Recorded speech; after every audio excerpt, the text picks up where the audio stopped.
Et nous allons accueillir l'invité vedette de ce festival américain, Toni Morrison.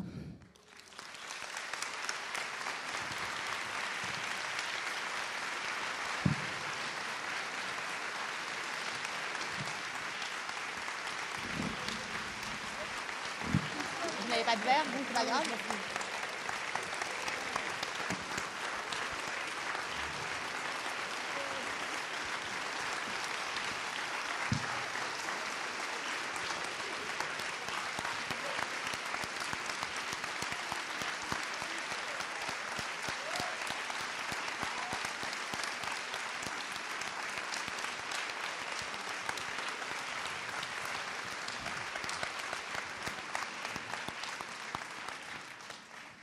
My God.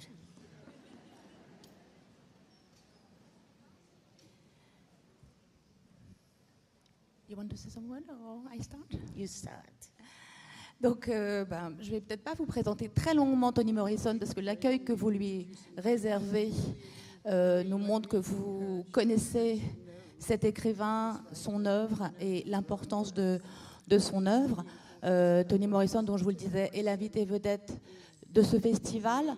Un livre, un roman, son 10e, paraît aujourd'hui, qui s'appelle Home, qui a été traduit par Christine Laferrière aux éditions Bourgois, aux éditions Christian Bourgois.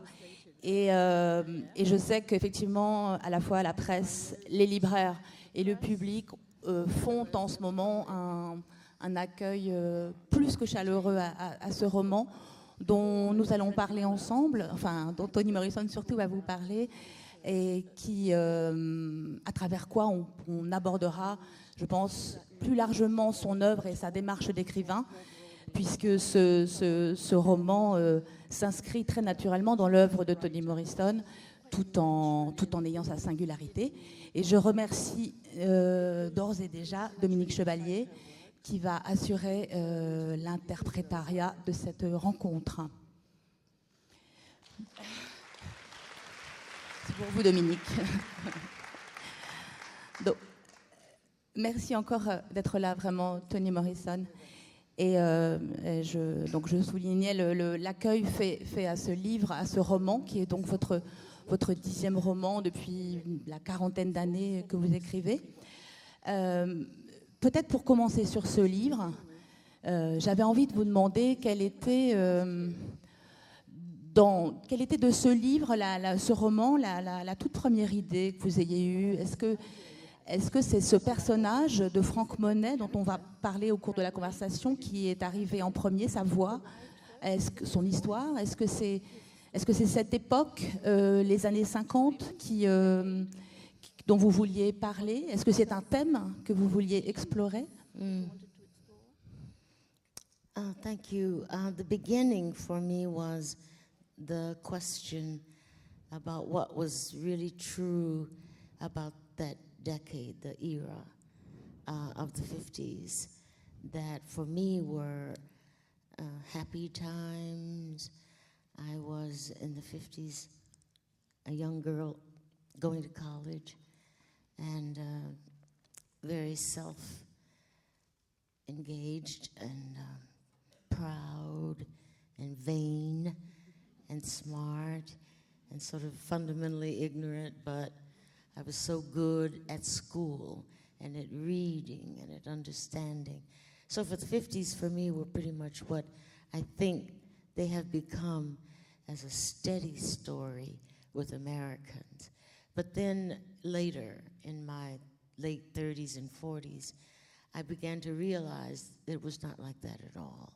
There were all sorts of outrageous things going on in the 50s, which played a very strong part in what came later in the 60s and 70s. Ce qui est venu en premier, clairement, c'est l'époque. C'est cette décennie des années 50 que je voulais absolument décrire. C'était des années dans lesquelles j'étais une jeune femme. J'étais à l'université, j'étais belle, j'étais un peu vaniteuse, j'étais maline, j'étais surtout très bonne à l'école, très très centrée sur moi-même, pas du tout consciente de ce qu'étaient effectivement ces années. Donc c'était des années très très belles pour moi. Et c'est seulement plus tard, quand j'ai eu 30 ans, 40 ans, que je me suis rendu compte que pendant cette décennie, il s'était passé dans l'histoire de l'Amérique des choses absolument effrayantes et qui ont aussi été à la racine de ce qui s'est passé ensuite dans les années 60 et dans les années 70. Et c'est de cela que je voulais parler. Home raconte l'histoire d'un vétéran de Corée, de la guerre de Corée, qui rentre aux États-Unis et dont vous dites dans le livre que, quittant la Corée pour les États-Unis, son pays natal, il revient sur un autre genre de champ de bataille, qui est donc cette Amérique ségrégationniste des années 50. Est-ce que ce désir d'explorer ces années, est-ce que c'est quelque chose, ces années 50, est-ce que c'est quelque chose que vous avez fait à travers tous vos livres finalement, explorer une époque, explorer non pas l'histoire, mais l'expérience des gens, le vécu des gens à un moment donné de l'histoire, que ce soit là les années 50, que ça a été les années 70 ou les siècles antérieurs? Yes, that's true. I've always been in search of the history that has been erased or silenced or misunderstood through the eyes of African American culture. Oui, c'est vrai, j'ai toujours été à la recherche de cette histoire qui a été effacée ou cachée ou non dite, pour la raconter au travers des yeux, au travers de la culture africaine-américaine. The conquistador has the right to write history. The conquered never have that right. So my point of view is from the so-called conquered. Le conquistador a le droit d'écrire l'histoire, celui qui est conquis jamais. Donc mes histoires, je veux qu'elles soient vues du point de vue de celui qui est conquis.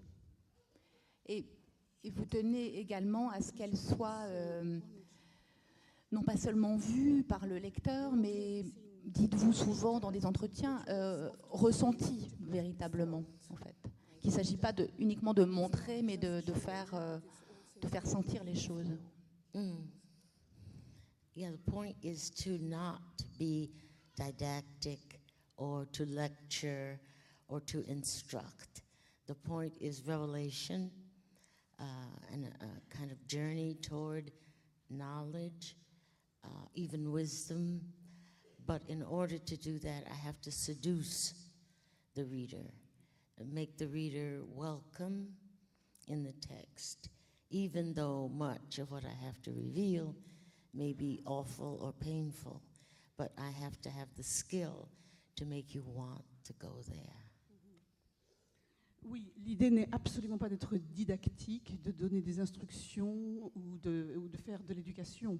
L'idée, c'est de faire comprendre aux gens en les séduisant. Je dois séduire mon lecteur, je dois le charmer, je dois vous donner envie de venir là. Oui, d'accord. D'accord.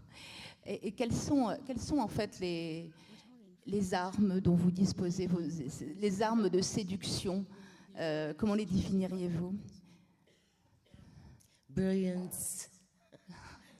C'est d'être brillante.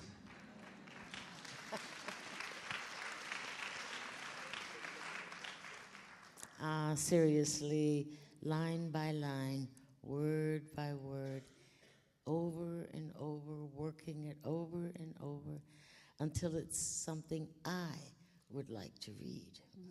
Bon, soyons sérieux maintenant. Non, c'est ligne après ligne, mot après mot, travailler, retravailler, jusqu'à ce que j'arrive à une phrase que moi, j'ai envie de lire.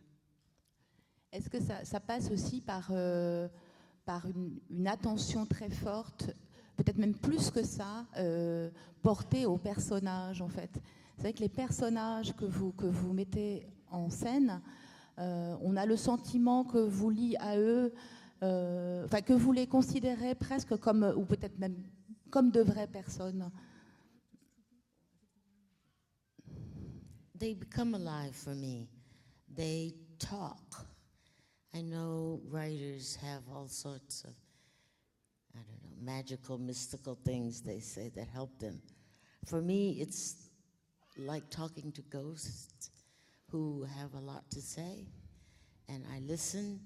I have to know their names before I can bring them alive, and the process is useless to students who want to learn how to write.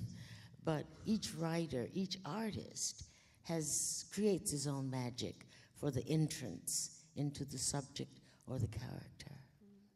Oui, ces personnages, ils deviennent vivants. Ils sont en effet vivants pour moi. Ils me parlent. Alors, dans mon cas, mais c'est extrêmement personnel, c'est comme si je m'adressais à des fantômes. Mais chaque artiste crée sa propre magie, sa propre façon qui lui permet d'entrer à l'intérieur des personnages. Pour moi, c'est comme si je parlais à comme si des fantômes me parlaient, et c'est ça qui crée cette magie dont j'ai besoin. Dans ce roman Home, le personnage de Franck Monet, ce soldat, nous parle ou parle au narrateur. Enfin, il y a une mise en forme du roman qui voit alterner la narration à la troisième personne et la prise de parole de Franck Monet lui-même. Est-ce que c'est une forme qui s'est imposée à vous? C'est quelque chose que vous avez réfléchi? Pourquoi cette forme, en fait? I didn't start it that way. I wrote the first part of the book in Frank Money's own voice. And then I realized that I could not continue that way because, A, he didn't know enough about other people, and that the omniscient author, me, I would have to step in and do the hard work of explaining his sister, his parents, his mistress, etc. But I refused to not, or rather he insisted on intervening at certain points in order to do two things I wanted to accomplish. He is a critic. He criticizes what I write. He's contemptuous of my inabilities. He thinks I don't know what I'm talking about. And he lies to me. But it's through the process of that relationship, that intimate relationship between the author and the character, in which he's back here watching me write, that I think the process of the acquisition of knowledge for him takes place. Au début, le livre, j'ai écrit toute la première partie du livre du point de vue de Frank. C'était lui qui parlait. Puis je me suis rendu compte que ça pouvait pas continuer parce que, d'abord pour commencer, il n'en sait pas assez sur les autres personnages. Il fallait bien que ce soit un narrateur omniscient, l'auteur omniscient, qui prenne la suite et qui explique les sœurs, les parents, la maîtresse.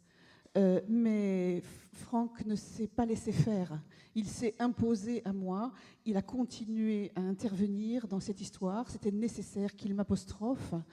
Et d'ailleurs, il n'a pas beaucoup d'admiration ni d'estime pour ce que j'écris. J'ai fait ça pour deux raisons. D'une part parce que... J'ai fait ça pour deux raisons. D'une part parce que Frank, qui méprise ce que je raconte, lui a une histoire qu'il s'est racontée. Et par ailleurs, there were two reasons. One reason...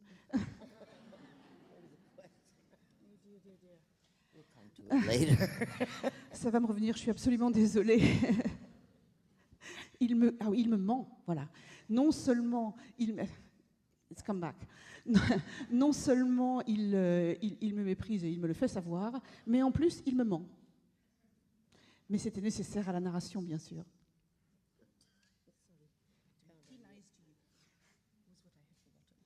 Est-ce que vous avez l'impression de livre en livre, ça fait maintenant une quarantaine d'années que vous écrivez, est-ce que vous avez l'impression que votre relation comme ça au personnage et de façon générale votre processus d'écriture a changé? Est-ce que vous avez appris des choses ou est-ce que vous avez désappris des choses?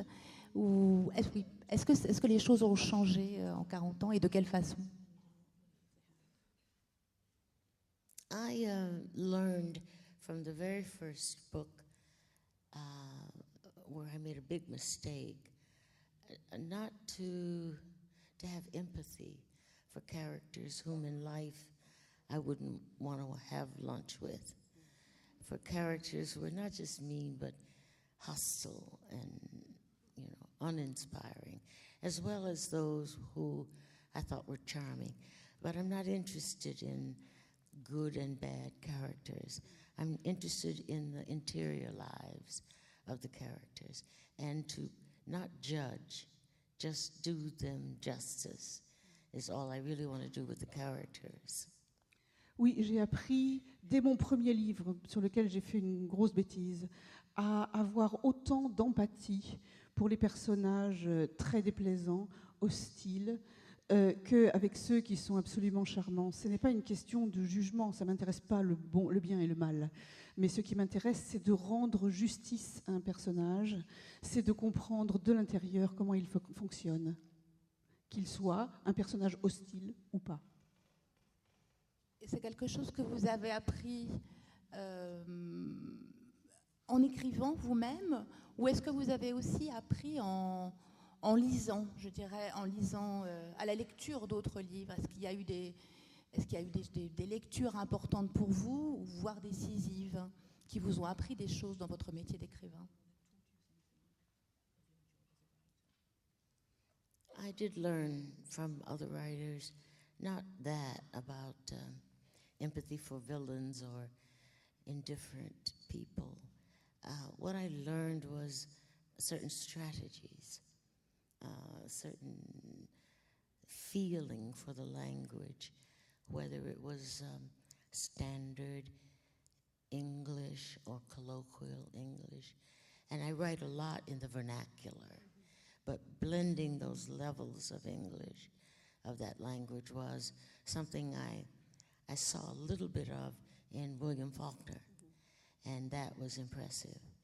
I saw a great deal of the ability to use magic, ghosts, the impossible, in order to make very strong points, political points, cultural points, points about characters, that it didn't have to be, quote, realistic. And that was a lesson I learned and kept with Gabriel Marquez. Oui, j'ai appris des choses très très importantes d'autres lectures et d'autres auteurs. Pas ça, pas le fait d'avoir de l'empathie pour des personnages qui sont des méchants. Mais ce que j'ai appris, c'est l'utilisation du langage. Et en particulier, quel registre utiliser. Qu'il s'agisse d'anglais ordinaire, qu'il s'agisse d'anglais familier, qu'il s'agisse du vernaculaire, de la langue noire que j'utilise beaucoup. C'est à quel moment mêler ces divers niveaux de registres. Ça, je l'ai vu beaucoup chez William Faulkner. Et puis, j'ai appris à utiliser, sans avoir à m'en excuser, des fantômes, la magie, pour faire passer des messages tout à fait importants, des messages politiques, des messages culturels. Et ça, c'est Gabriel Marquez qui m'a montré ça. On a beaucoup souligné à propos de Home et de vos deux précédents romans que la forme de vos livres avait un peu changé, que vous avez écrit auparavant des livres sans doute plus profus, plus amples, et que vous êtes allé vers des romans plus denses, plus épurés peut-être. Est-ce que c'est une démarche volontaire et j'imagine, et si oui, pourquoi? Quel est le sens de cette volonté d'épure? Yes, it was important to me in the last several books I've done that they are more condensed. For me, it was, I didn't want to simply write because I could or describe because I know how, but to really refine the language, to choose very carefully so that the image was powerful and I could do a great deal more with less if I were careful enough. and the reader provides the rest in his or her own imagination, in his or her own mind. Oui, c'est quelque chose à quoi j'ai été très attentive dans ces derniers livres. Je ne voulais pas écrire parce que je sais écrire, d'écrire parce que je sais comment on fait une description. Je voulais que les mots comptent, je voulais que ce soit absolument dense et que ceux qui faire plus, obtenir plus avec moins. Et je voulais que le reste, ce soit le lecteur qui l'apporte avec sa propre imagination. Cela signifie-t-il que vous pensez, quand vous écrivez, vous pensez au lecteur ou pas du tout?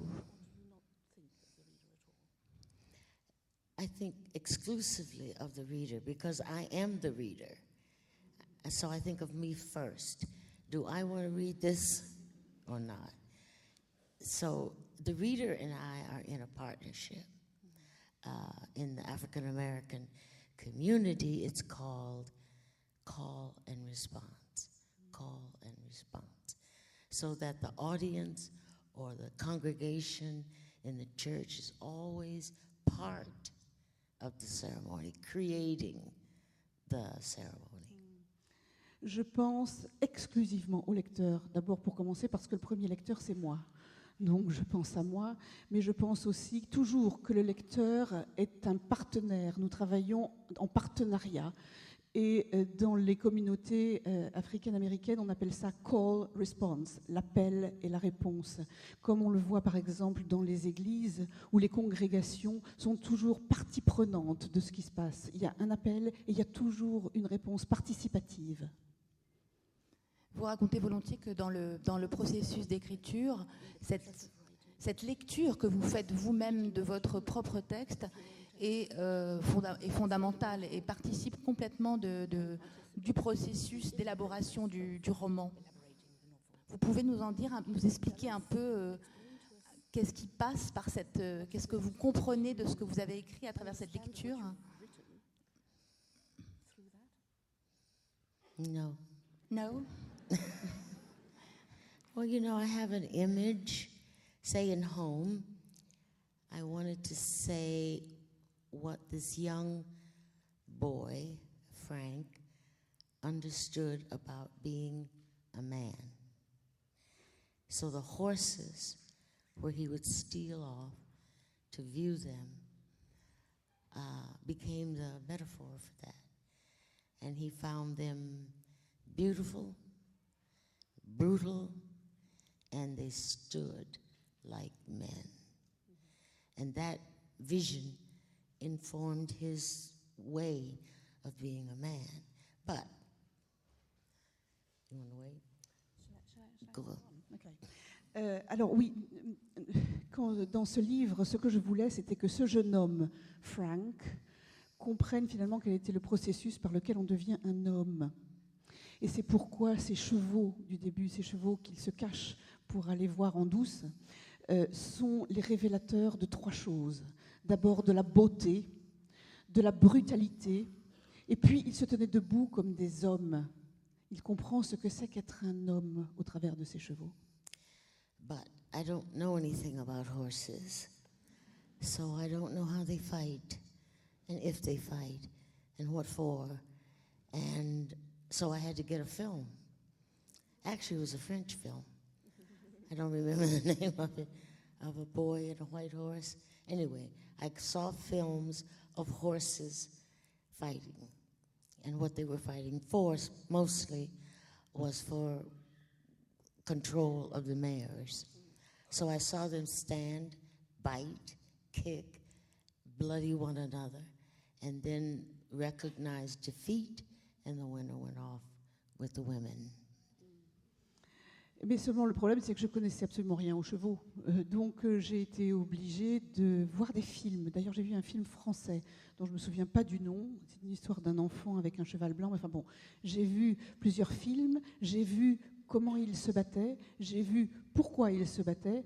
La plupart du temps, c'est pour être le chef du troupeau de juments. Et je les ai vus se mordre, je les ai vus ruer, je les ai vus s'ensanglanter l'un l'autre. Et puis j'ai vu dans la défaite celui qui s'en va et qui laisse le chef du troupeau seul gagner. Et dans ce processus pour devenir un homme, quelque chose d'important pour votre personnage, Franck Monet, c'est sa sœur, et c'est la nécessité et l'urgence dans laquelle il se retrouve d'aller porter secours à sa sœur, de s'occuper de sa sœur. Effectivement, dans le processus qui fait qu'on devient un homme, il y a aussi le fait de prendre soin de l'autre, autant que de gagner un combat. Yeah, his idea of manhood is universal. It's winning, it's fighting. Many times, if not most times, physical. That's what war is. That's what gang life is. It's dominating something physically. So the brutality was important. And especially for a young Black American male for whom all law is against him. There is no other kind of power available to him. So that would be an important ingredient. But the journey was to twist that notion so that his real success is self-knowledge and to take care of, rescue, not just his sister, but to rescue the idea of himself when he was protecting her. Alors oui, l'idée de ce que c'est qu'être un homme est une idée qui passe par la brutalité, par l'idée de gagner, par l'idée de se battre, et en particulier pour un jeune mâle noir américain dans un monde où toutes les lois, tout est contre lui. C'est sa manière, et la seule qu'il connaît, de s'affirmer et d'exister. Ce qui explique la nécessité de la brutalité. Mais le voyage, je l'ai mis pour justement tordre cette réalité et faire en sorte qu'il se rende compte que ce qui fera de lui un homme, c'est l'acquisition d'une connaissance de lui-même et du fait que non seulement il s'occupe de sa sœur, non seulement il la sauve, mais il sauve aussi une image qu'il aura de lui-même. Et c'est ainsi qu'il deviendra un homme. It's like a real adulthood. When you care for something or someone and you don't get anything in return. It's not profit-making. You can't pat yourself on the back. It's free. And you give it because you can, because someone else needs it, and it does enhance, the world in which you live. Finalement, c'est ça, devenir adulte, c'est donner en sachant qu'on n'aura rien en retour. Il n'y a pas de profit, il n'y a pas d'autocongratulation, il n'y a rien, c'est gratis, c'est gratuit, on le donne, on le fait, et c'est ainsi qu'on devient un adulte. Oui, il y a cette très belle phrase dans le livre que prononce Franck où il parle de sa sœur, et il dit tout au fond d'elle-même, « Vivez l'image secrète que j'avais de moi-même », qui est effectivement une image préservée d'une certaine manière, qui renvoie à leur complicité d'enfant, parce que c'est aussi un livre, je trouve, sur l'enfance en fait, et sur peut-être la permanence de l'enfance chez l'adulte. The purity, the innocence, the impulse toward doing the best thing we associate with childhood, instinctual protection. The interesting thing about his view of himself is that as his sister grows, changes, is more independent, she doesn't need him anymore. And it is that split when she doesn't need him, so he doesn't, dwell on how wonderful he was, that he begins to grow also. Oui, c'est l'innocence, la pureté, le côté instinctif des choses qu'on associe à l'enfance. Mais ce qui est intéressant, évidemment, dans cette relation, c'est qu'au fur et à mesure qu'elle devient plus indépendante, qu'elle a de moins en moins besoin de lui, alors c'est à ce moment où il y a cette séparation entre eux que lui aussi devient un adulte et continue et grandit et devient un adulte. Alors c'est aussi un livre, il s'intitule Home. C'est aussi un livre sur, je ne sais pas comment on traduirait ça, pas la maison, le chez-soi. On a l'impression que cette question du chez-soi, du home, est une question qui revient souvent, enfin une interrogation ou un motif qui revient souvent dans vos livres, une interrogation, oui. Some of them, perhaps. But certainly this one, I was exploring that very peculiar and I think limited idea in America of home, of what it meant, the yearning, the desire, because we are a nation of people who don't belong there, who came from someplace else, whether voluntarily or involuntarily. It's not our original home. So the desire has always been to belong, and they're still fighting about who belongs.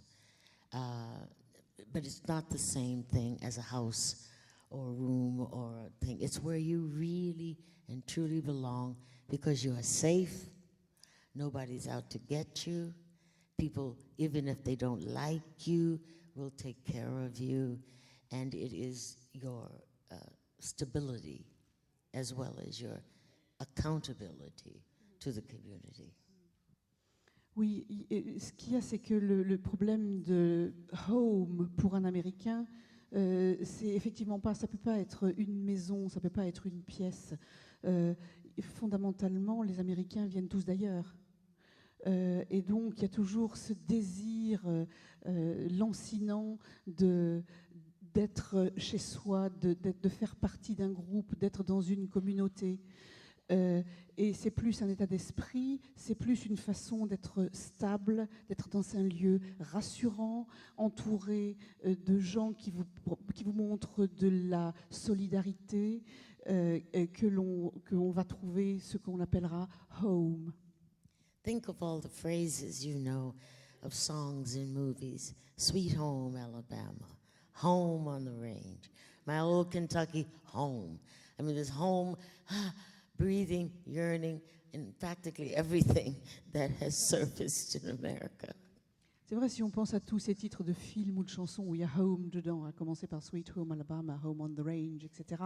Et, ça n'arrête pas, quoi. Les Américains, ils le cherchent vraiment, ce home. Et ils ont toujours cette volonté, ce désir absolu d'essayer de le trouver. Vous expliquiez au début de l'entretien qu'il existait aux États-Unis une vision fausse ou comment dire enjolivée, très enjolivée de ces années 50, que vous-même vous aviez aussi une vision fausse de cette époque. Est-ce que la restitution du climat du pays dans lequel revient Franck Monet a nécessité de votre part des recherches, une immersion dans des documents ou des livres d'époque, des témoignages? Est-ce qu'il y a eu un travail de ce genre?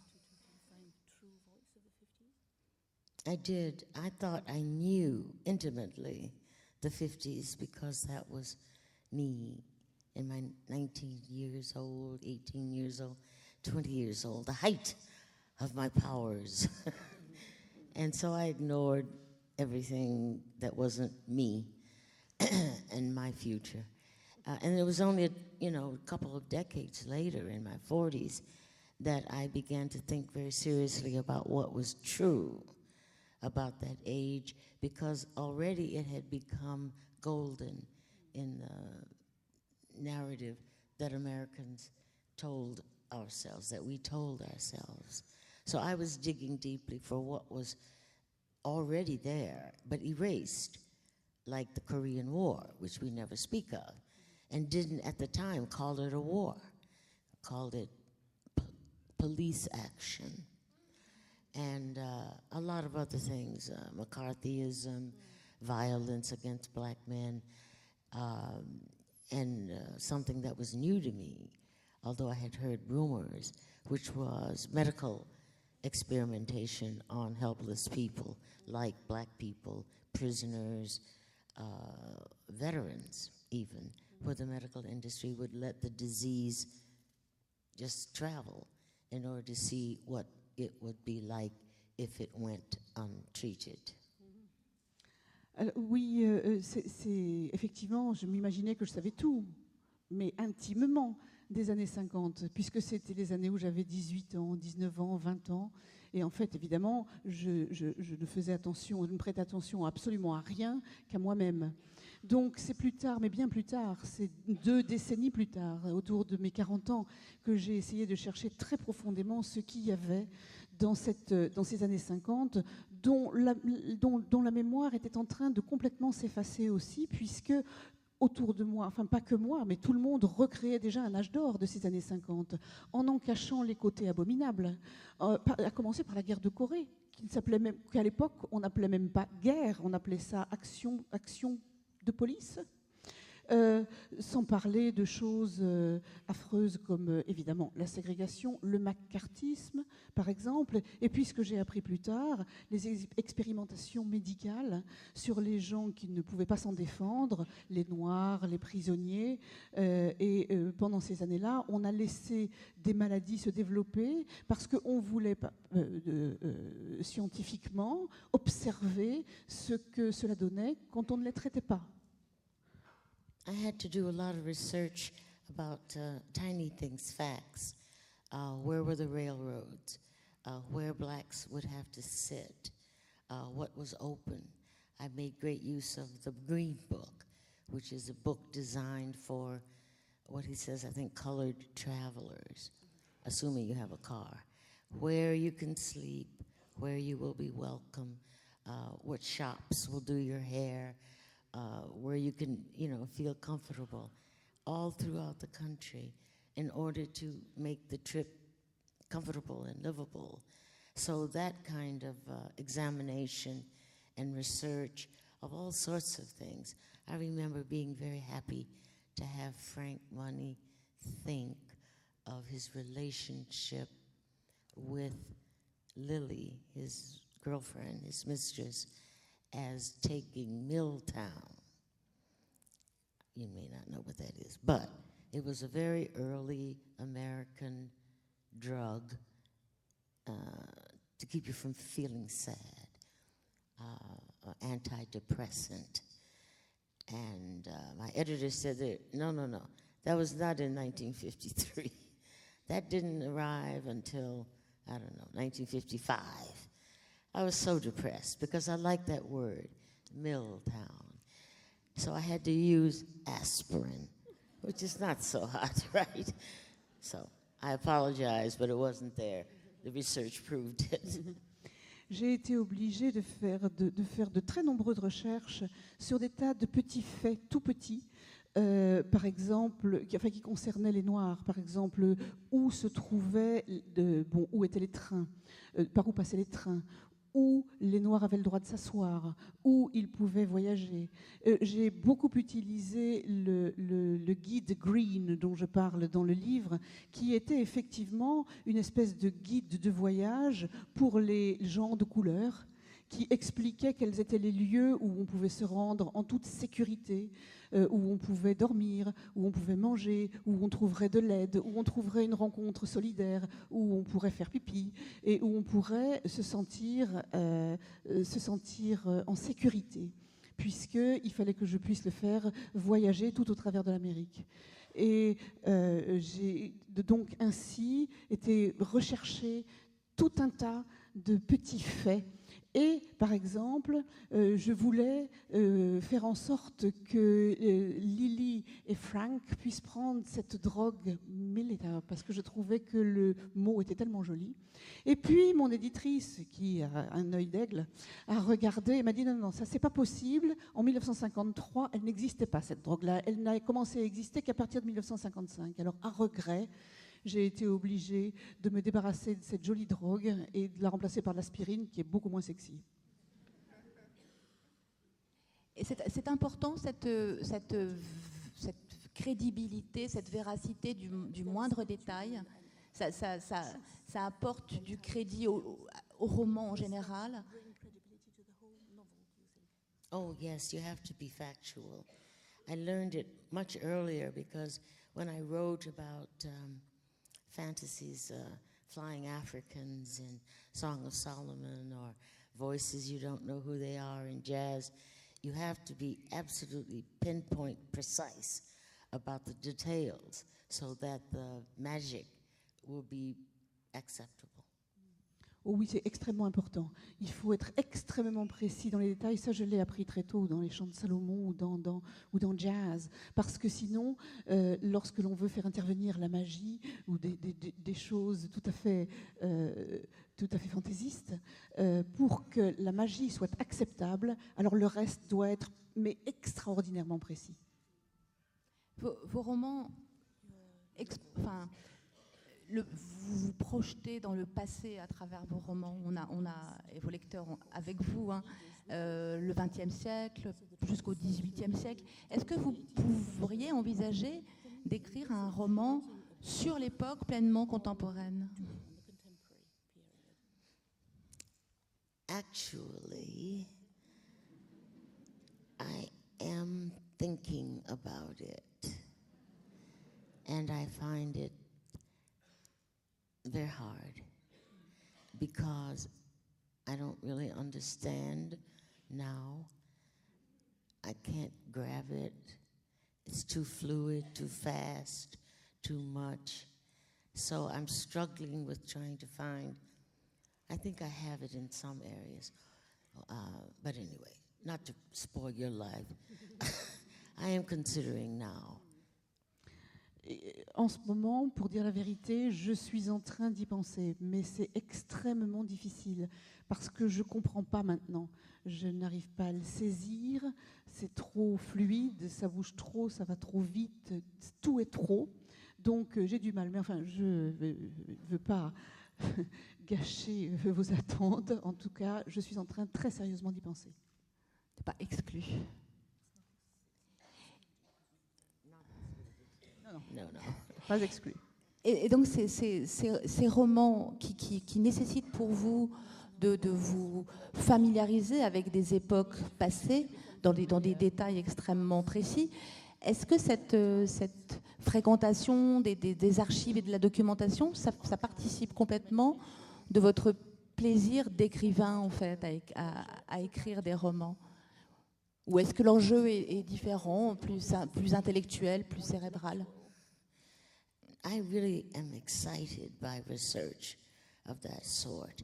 When I first began to write, I would write a little bit, and then I would do the research where it was needed, and I never stopped. I just kept researching. One thing led to another thing. So I stopped that. You write, and then you put a little X by the areas that need research, and then you go back because I like it.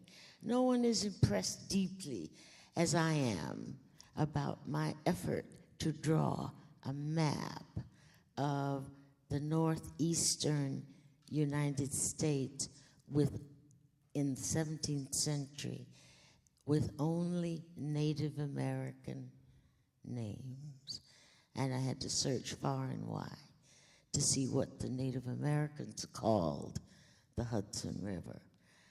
Many of those names are still there, but I had the illustrator draw it that way. He was so frustrated, but we won.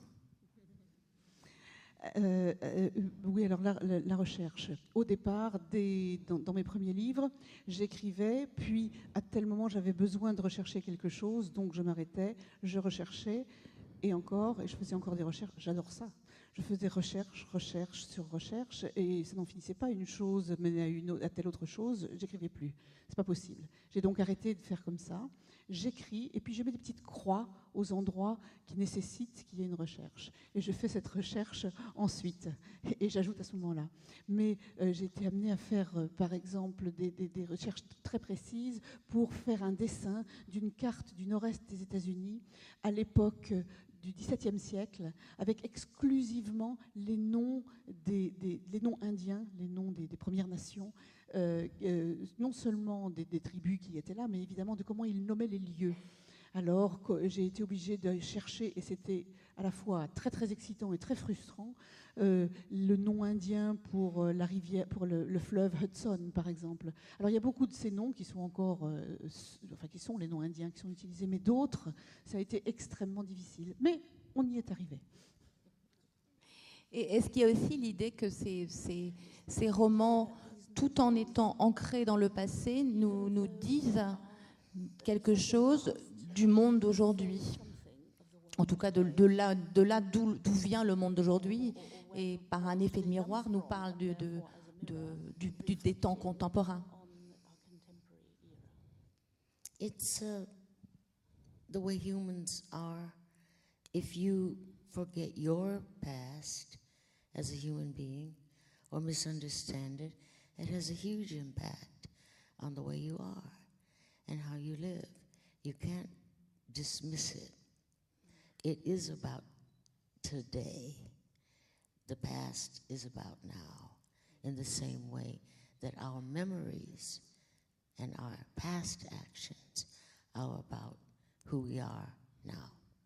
C'est exactement comme pour les êtres humains, c'est-à-dire que le passé est effectivement maintenant. Un être humain aujourd'hui est fait des souvenirs de ses actions passées. C'est ça qui fait ce qu'il est, l'homme qu'il est aujourd'hui.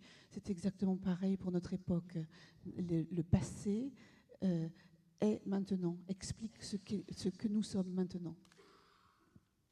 Vous expliquez tout à l'heure que dans cette époque, ces années 50 dans lesquelles nous plonge Home, étaient aussi plongées les germes ou les racines des mouvements de contestation et de revendication des droits civiques qui allaient s'exprimer 10-15 ans plus tard.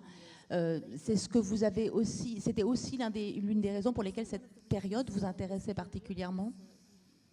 Ce qui était en germe également dans cette décennie. Not initially, but I recognized as I went through it that this was the map, the figures that would arrive full-blown in the 60s and 70s. Emmett Till was murdered in 1954, and no civil rights movement could circle around his death because it involved sexuality. Did he really flirt or whistle at a white woman? So it was delayed until Rosa Parks. Everybody could rally around a lovely working woman who said, no, I'm not going to sit there. So that held the rights back a bit because you need the proper narrative and representative to go forward.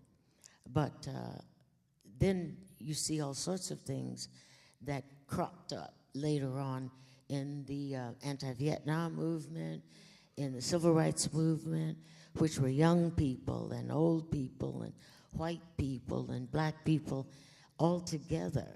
So that all of that was simmering in the 50s.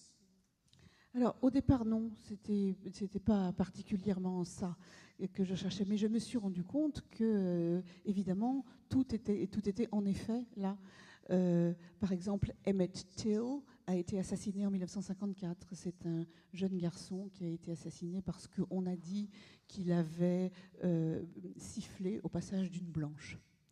Et cet assassinat, aucun mouvement de droit civique n'a pu se créer à partir de ça parce qu'il y avait des relents de sexualité. Est-ce qu'il avait effectivement est-ce qu'il avait effectivement sifflé ou pas? Et donc, tout ça n'a pu s'exprimer qu'avec Rosa Parks, parce que là, on avait effectivement une histoire, une narration auquel tout le monde pouvait se rallier. Tout le monde est d'accord pour être en faveur d'une brave femme travailleuse qui refuse de se lever parce qu'elle est fatiguée et qu'elle est dans un bus. Mais on voit bien que tout cela que cela a mené ensuite au mouvement des années 60 et même des années 70, au mouvement anti-Vietnam par exemple, et évidemment au mouvement des droits civiques. Mais tout cela était non seulement en germe, mais sur le point de bouillir, commençait à bouillonner dans les années 50. Est-ce que vous acceptez ou vous même revendiquez l'idée que vous êtes un écrivain politique, en fait, qui a une dimension politique dans votre œuvre, peut-être dans toute œuvre littéraire qui existe vraiment? I am very much a political writer, but not in the negative sense. When there was this, my view is that all great writers and great artists are political, all of them. Je suis évidemment un écrivain politique, mais pas dans le sens négatif de la chose. Pour dire la vérité, mon point de vue, c'est que tous les grands écrivains et tous les grands artistes sont politiques. We simply have degraded the word political. The great writers, I mean, even Racine, Shakespeare, Homer, they were writing about the world. Kings, elites, wars, all of that is political material. But when the communists began to insist, and the Soviet Union, that all art be political, the response in the states of capitalism was nothing should be political in art. It should all be aesthetics only and devoid of any didacticism or political thing. It was wrong, I believe. And so I am, as a person, I feel like an activist, and I forget, erase, ignore the stain that political, the term, has come to have in Western literature. Je veux dire, des gens comme Homère, Racine, Shakespeare, évidemment, sont des écrivains politiques. Ils parlent des rois, des élites, des guerres. Tout ça est un terreau de matériel formidable pour le drame, pour la littérature et aussi pour la politique. Mais évidemment, nous avons en fait modifié de manière tout à fait négative le sens du mot politique. Et en particulier quand l'Union soviétique et les communistes ont décrété que tout art devait être politique, la réponse immédiate des États-Unis a été de prendre le contre-pied absolu et de dire en aucune façon l'art ne doit être politique, il ne doit être que esthétique. Ceci est une erreur de mon point de vue. En tant que personne, moi je me considère comme une militante et bien évidemment, effectivement, toutes les œuvres sont politiques. Refusing to write politically is itself a political statement. Oui, refuser d'écrire quelque chose qui soit politique est en soi un geste politique, bien sûr. Et votre principal engagement, disiez-vous, dans le discours de réception du Nobel, comme le principal engagement qui doit être celui de l'écrivain, c'est en faveur du langage et de la, je ne sais pas si on peut dire préservation, parce qu'il ne s'agit pas de l'immobiliser, mais de faire en sorte que les mots ne soient pas galvaudés, que le sens des mots ne soit pas galvaudé. Est-ce que vous pourriez resigner de la même façon aujourd'hui ce que vous écriviez il y a presque 20 ans maintenant, au moment de la réception du Nobel? I lost that battle. Language is exactly what I feared it would be in that speech. It's not just lies, it's more than what Orwell would have thought.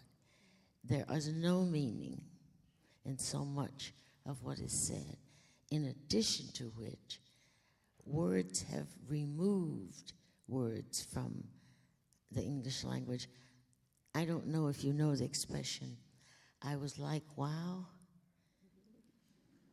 She said, like, I like, what? Instead of felt or said or knew or was, it's like. That is the destruction of at least 200 verbs have gone. And it's endemic. And I can't get rid of it. And I'll never get rid of it. So I quit. Ça, malheureusement, c'est une bataille que j'ai perdue. La langue, le langage est devenu exactement ce que je craignais. Il s'est passé exactement ce que je craignais, et peut-être même pire. C'est-à-dire que c'est même pire que ce que Orwell avait imaginé. Ce n'est pas seulement qu'on a changé le sens des mots, c'est que les mots ne veulent plus rien dire. Et je pense à un certain nombre d'expressions courantes aujourd'hui qui consistent à dire oh ben elle était comme genre, ah ben oui, c'était genre... Mais rien qu'avec une expression comme celle-là, on a perdu 200 verbes. Alors, je me suis battue et puis maintenant, c'est fini, je renonce. American English is shrinking, even without that verb, that word that's used in so many ways, partly because of tweeting, letters, substituting for phrases and so on. So it's getting smaller and smaller. I like the language in America, American English, because it was getting bigger and bigger with slang, with vernacular, colloquialisms. Every group, every ethnic group contributed something to the language. So it was an embarrassment of riches. Now it's getting tiny, tiny, tiny. Hélas, l'anglais américain est en train de rétrécir. Ce que j'aimais, moi, dans la langue américaine, c'était le fait qu'elle devenait de plus en plus vaste, qu'elle s'enrichissait de tous les apports de chacune des ethnies, de chacun des apports culturels des uns et des autres, qu'on rajoutait de la langue vernaculaire qui passait dans la langue normale, des mots familiers qui étaient ajoutés. Tout ça faisait une langue de plus en plus riche.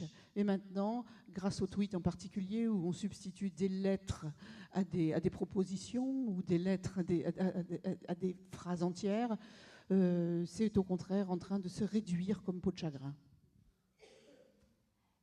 C'est sur ce constat un peu triste que je suis contrainte, à cause de l'heure, de mettre fin à cette rencontre. Merci mille fois, Toni Morrison, de vous être prêté à ce jeu.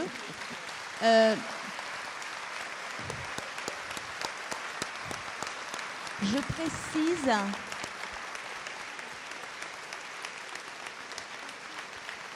Thank you. Thank you. This is why I go on these tours. It's the only way I meet readers. Thank you. Voilà pourquoi je fais ces tournées, parce que c'est la seule manière pour moi de rencontrer mes lecteurs. Merci.